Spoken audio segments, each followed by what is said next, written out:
I want you to picture a scene that you have undoubtedly watched play out on the news at some point in your life. Imagine a massive crowd, right, filling up this historic city square. Yeah, like those iconic revolution broadcasts. Exactly. People are cheering, flags are waving everywhere, and right in the center of it all, there's this massive, imposing bronze statue of a brutal dictator. And it's being pulled down. Right. You watch it just crash to the pavement, and it's this euphoric, incredibly powerful moment of human triumph. It really is. And I mean, when we see that footage, we naturally assume the hard part is over, right? Like, the autocrat has fallen, the people have spoken, and a new democracy is about to be born. It's a beautiful image, and it genuinely feels like the ultimate victory for freedom. Right. But if we pull back the lens and look at the historical data, a much darker story emerges. Which is pretty depressing. It is, yeah. Because the reality is that the vast majority of those inspiring revolutions do not end in stable, flourishing democracies. Instead, they often, collapse into chaotic violence.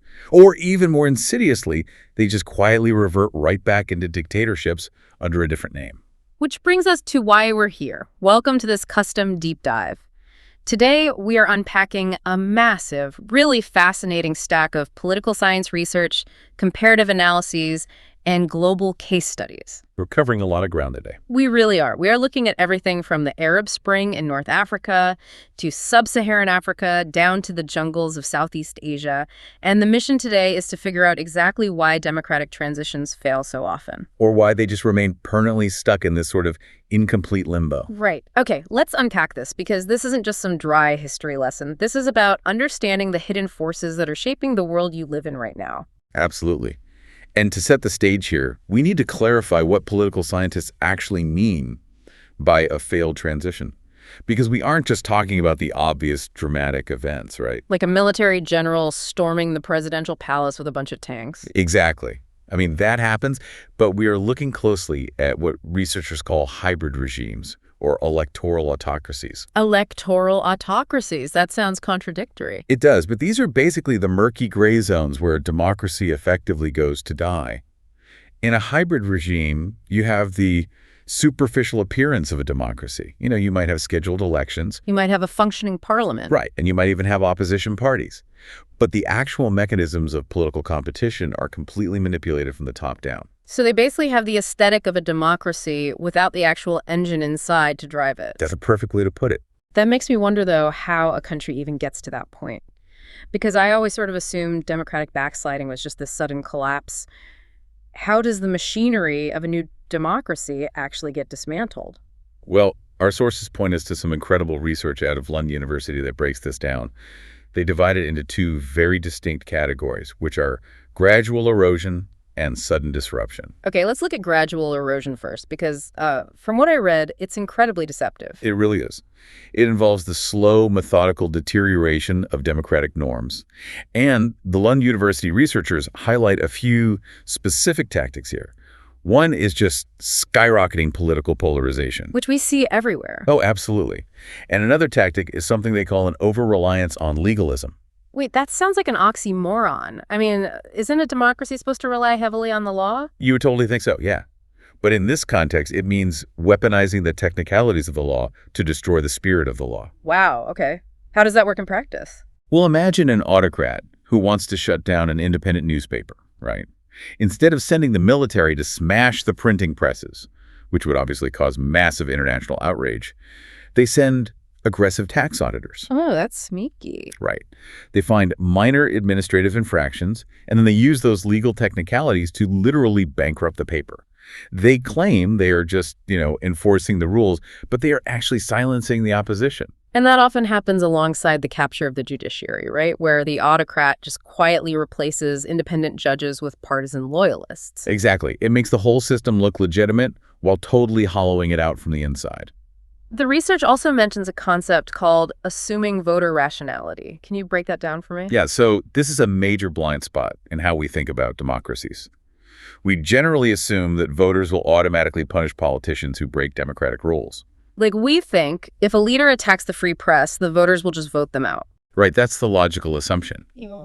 But the research shows that if an autocratic leader delivers tangible economic benefits Or if they stoke enough fear and polarization against an outgroup, voters will actually tolerate severe democratic violations. That is wild. It's scary, honestly.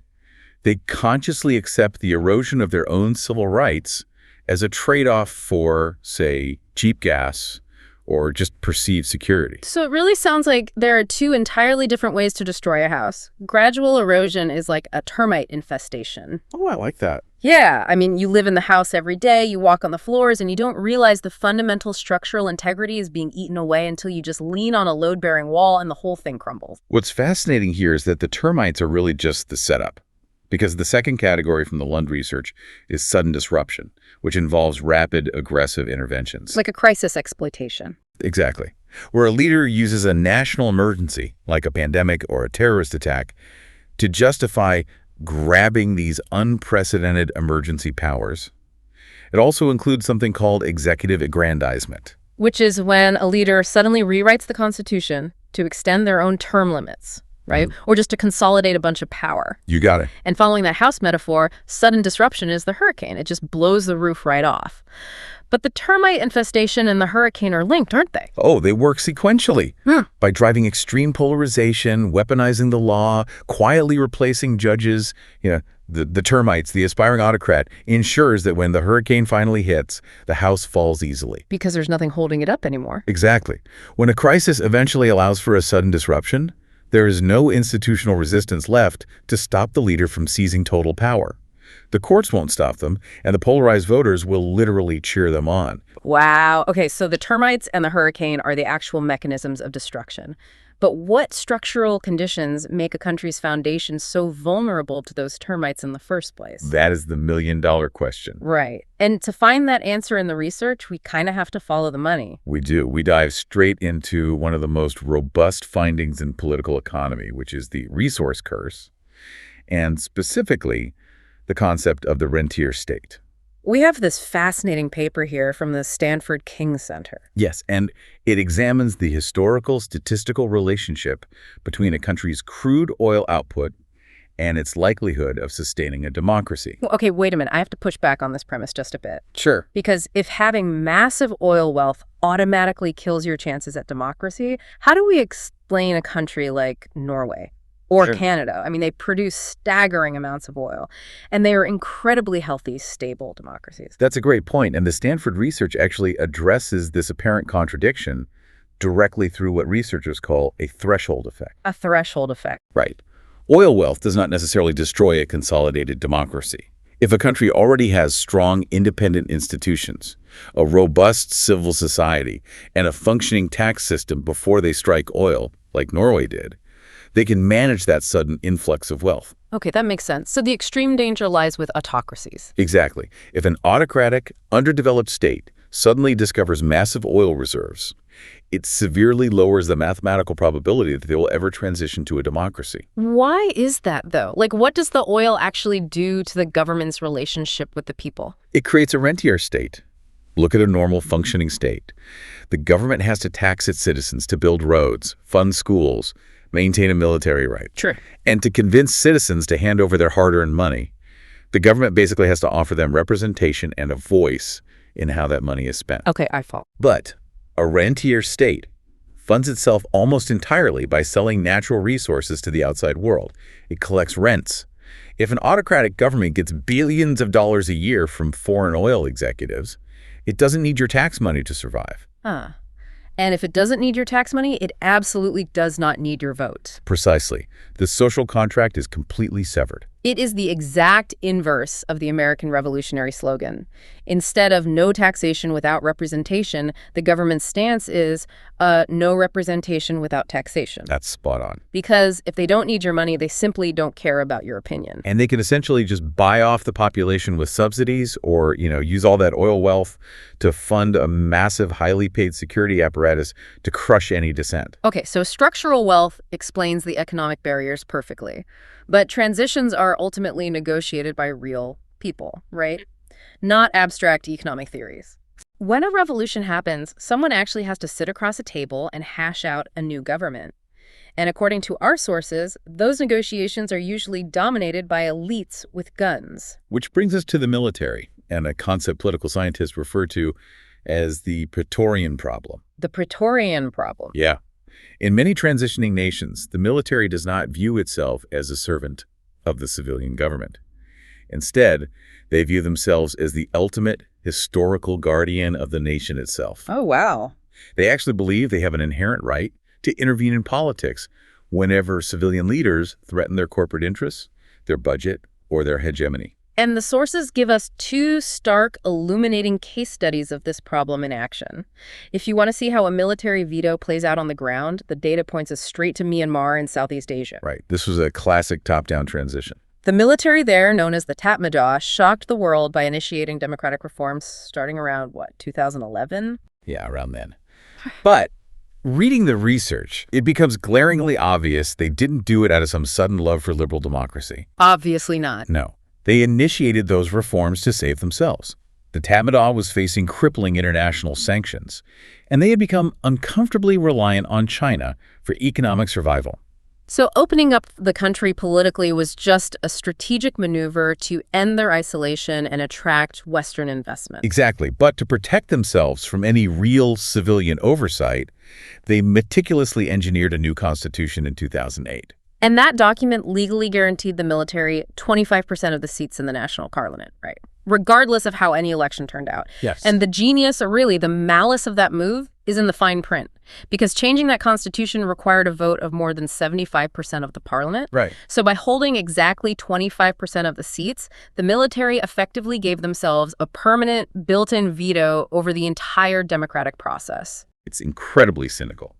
It was a transition explicitly designed not to yield power, but to institutionalize military control under a civilian facade. Which is terrifying. It is. And the moment the civilian leadership, led by Aung San Suu Kyi, won massive electoral victories and began pushing too hard against those constitutional boundaries, the military simply invoked their self-appointed guardian status. They executed a brutal coup in 2021 and just took overt control again. Exactly. Then you look at Sudan, which offers an entirely different but equally tragic dynamic. Between 2019 and 2023, after massive street protests ousted the longtime dictator Omar al-Bashir, this huge pro-democracy civilian coalition formed. The Forces of Freedom and Change, or FFC. Right, and they ended up entering into a transitional power-sharing agreement with the very military commanders who had just executed the coup against Bashir. It was a deeply mismatched partnership right from the start.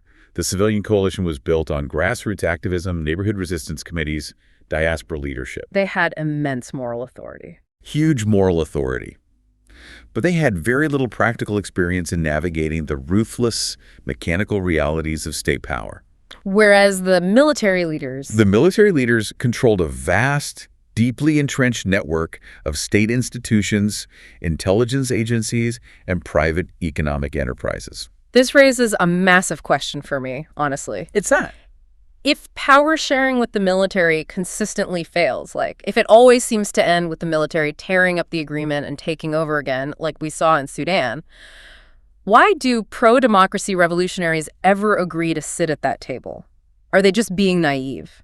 That's a great question, and our sources actually highlight a specific concept to answer that. It's called the fallacy of power sharing. The fallacy of power sharing. Okay. Yeah, research focusing on South Sudan breaks this down brilliantly. Power sharing agreements are rarely organic. They're usually heavily pushed by international mediators like the UN or foreign diplomats just to stop immediate bloodshed. The intention is noble, obviously. They want to buy time and establish stability. Sure, but putting violent actors into the highest seats of political power essentially legitimizes their violence. It proves that picking up a gun is the fastest way to get a seat in the cabinet. Oh, wow. So it actually incentivizes future rebellions. Exactly. It creates what researcher Alex DeWall calls a political marketplace. In this system, governance is not about public service or policy. It is about personalized transactional bargaining between warlords. Like a mafia sit-down. Kind of, yeah. Political loyalties are bought, sold, and rented like commodities. And this dynamic completely marginalizes the actual citizens who risk their lives protesting in the streets. It stalls any genuine institutional reform. Completely. Yeah. And it leaves the military elites with the absolute power to collapse the government the moment the arrangement no longer serves their financial interests. Man, And these elite compromises don't happen in a vacuum either. A country's internal elites might be struggling to share power, but what happens when foreign powers step in to help the transition along? It's almost always a mess. Interventions usually complicate the delicate transition immensely. The varying outcomes of the Arab Spring in North Africa provide the perfect contrast for understanding how foreign influence shapes new democracies. Okay, so if we compare the trajectory of Tunisia to Libya and Egypt, we see the profound impact of isolation versus interference. Yes. Let's start with Tunisia. It is widely considered the relative success story of the Arab Spring, though, our sources are careful to note it is currently experiencing some very serious fragility. But initially, the democratic transition worked. It did, and the key factor, they were left alone. There was very low foreign military or political intervention in Tunisia's revolution. Because they were largely isolated, the competing domestic factions, specifically the moderate Islamist party and the secular parties, they had nowhere else to turn. Exactly. They couldn't call a foreign backer to bail them out. They were basically forced to sit at the table together. They had to endure these grueling marathon negotiations to find common ground and draft a new constitution. Which sounds incredibly messy. Oh, it was messy. But that friction built a foundation with actual undeniable domestic legitimacy. Okay, now compare that to Libya and Egypt, where the outcomes were just disastrous. In Libya, you had NATO and various Gulf states intervening heavily with air power and weapons to oust Muammar Gaddafi. Right. But once he was dead, the international coalition essentially packed up and left a massive power vacuum. Yeah, the foreign intervention was incredibly effective at destroying the old regime, but it provided absolutely no framework for building a new one. It instantly transformed Libya from a domestic revolution into a proxy war for external powers. Right. Different countries backed different militias, eventually tearing the nation apart and turning it into a failed state with competing armed governments. And Egypt is a different story, but similarly impacted. It is. The rapid removal of leadership, combined with heavy foreign financial involvement that prioritized regional stability over deep institutional reform, it allowed the deep state to survive. The resulting polarization paved a direct road right back to a military dictatorship. Here's where it gets really interesting, because I keep thinking about how you build a new government. And it reminds me of trying to assemble a massive, complex piece of furniture with a partner. Okay, like an IKEA project. Exactly. It's frustrating, you are probably going to argue, and it feels like it takes forever. But if you sweat through it and do it yourselves, you know exactly how every piece connects. You understand the structure. Yes. But if your neighbors barge into your house, build half of it with their own tools, drill some random holes, and then abruptly leave, the whole thing is going to collapse the second you try to put any weight on it. That analogy perfectly captures what political scientists call the neighborhood effect. The neighborhood effect. Right. When external powers intervene in a transition, they almost always prioritize their own donor interests, their own border security, or their own geopolitical goals over local ownership of the process. Even when their intentions are good. Exactly. Even then, a new democracy that looks like it was installed and funded by foreign capitals is robbed of its domestic legitimacy. And legitimacy is literally the only currency a new government has when it needs citizens to endure the inevitable economic hardships of a transition. We have mapped out some terrifying traps today. We've got weak institutions eaten alive by the termites of legalism. We've got the resource curse of massive oil wealth. We've got the Praetorian problem of military vetoes. And we've got clumsy foreign meddling. The gauntlet. It really is. Given all of those immense hurdles, how do countries ever actually survive the transition? How do you fix the foundation? Well, the Brookings Institution provides some incredibly actionable, data-driven policy lessons on this exact front. And the first, and perhaps most crucial lesson for the international community is the concept of sequencing. Sequencing, doing things in the right order. Yes.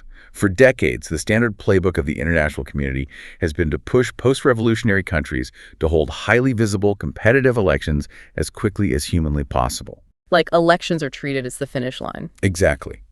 But the comparative data clearly shows that holding elections before you build strong, independent institutions, like a functioning, impartial judiciary, an independent electoral commission, a culture of the rule of law, is a recipe for absolute disaster. It makes total sense. Think about your own life, or, think about organizing a massive high-stakes sports tournament between rival teams who already hate each other. Right. You wouldn't throw all the players onto the field and blow the whistle before you've hired the referees, drawn the boundary lines, and agreed on the rule book. It would be chaos. Right. If you just rush to the game without impartial referees to enforce the rules, it's going to devolve into a violent brawl. Why do we expect these fragile countries to hold massive elections before they have a justice system that can peacefully resolve the inevitable disputes? You nailed it. Rushing to the ballot box just creates a high-stakes, winner-take-all scenario without any institutional guardrails. The losers of the election will never accept the results, and the winners will use their new power to crush the opposition. So what's the second lesson from the Brookings research? The second major lesson focuses on targeting what economists call binding constraints. Binding constraints. Yeah, a lot of international democracy aid is incredibly scattershot. A donor organization will just, throw millions of dollars at media training, voter education campaigns, and civil society workshops, all at the exact same time. But if there is a fundamental structural flaw blocking progress, all that broad assistance is just wasted. Precisely. And the sources highlight Kenya as a prime example of this binding constraint problem. How so? In Kenya, political science research identifies the primary binding constraint as a severe lack of campaign finance reform. Ah, the money again. Always. Without strict enforceable campaign finance laws, political parties aren't driven by ideology or policy platforms. Instead, they operate as vast patronage networks for wealthy elites. They essentially just buy votes and loyalty. Yes, and then they use the state treasury to reward their supporters once they're actually in office. Until you pass laws that fix that specific financial constraint, paying for journalism training or printing voter education pamphlets won't change the underlying reality of how power is acquired. Okay, that brings us to the third lesson, which is one that often gets overlooked by Western institutions. Right, the absolute necessity of rooting the new democracy in local tradition. The research highlights Mali here, right? It does. Researchers suggest that for democracy to survive in Mali, it needs to formally integrate traditional chiefs' consultative meetings into the modern democratic process. By giving historical local leadership structures a formal voice. Exactly. It helps everyday citizens feel that democracy is an extension of their own culture, rather than some alien bureaucratic system being forced upon them by European donors. That makes a lot of sense. If we connect this to the bigger picture, the third wave of democratization that swept the globe in the late 20th century created a really dangerous illusion. What kind of illusion? It made a lot of policymakers assume that the path from autocracy to democracy was linear and inevitable. We thought history only moved in one direction. Right. But the massive volume of data we are looking at today proves that democratization is a highly vulnerable, constantly contingent process. There is a harsh, pragmatic reality here. Democracy has to actually deliver socioeconomic goods. It has to provide physical security. Yes, it has to create jobs, and it has to keep the lights on. If a democratic government cannot provide those basic services, citizens will willingly hand the keys to the country back to a strong man who promises to just make the trains run on time. Wow. Let's summarize what we've unpacked in this deep dive. We started by asking why so many inspiring, euphoric democratic transitions ultimately fail. And what the data reveals is that they don't fail by accident. No, they are actively dismantled. They are eaten from the inside by the gradual erosion of legal norms.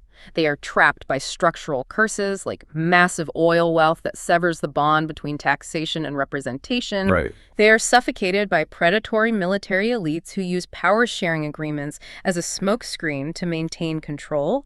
And they are deeply destabilized by foreign interventions that prioritize outside geopolitical interests over the hard work of building local consensus. The historical record is grim, I won't lie. But the path forward isn't entirely hopeless. It definitely isn't, because the data also shows a clear blueprint for success.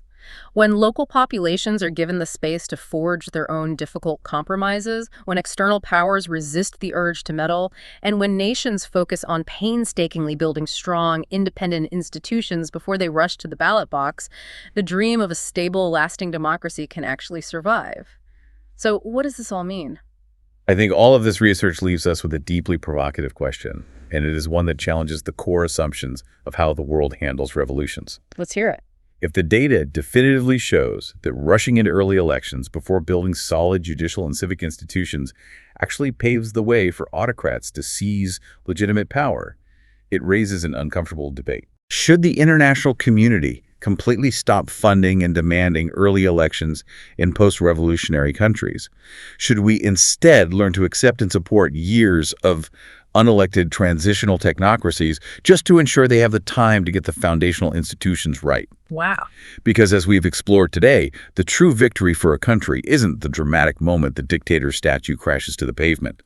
The true victory is the invisible, unglamorous concrete that gets poured in the quiet years after the international cameras have all packed up and gone home. That is a fascinating and really heavy question to consider.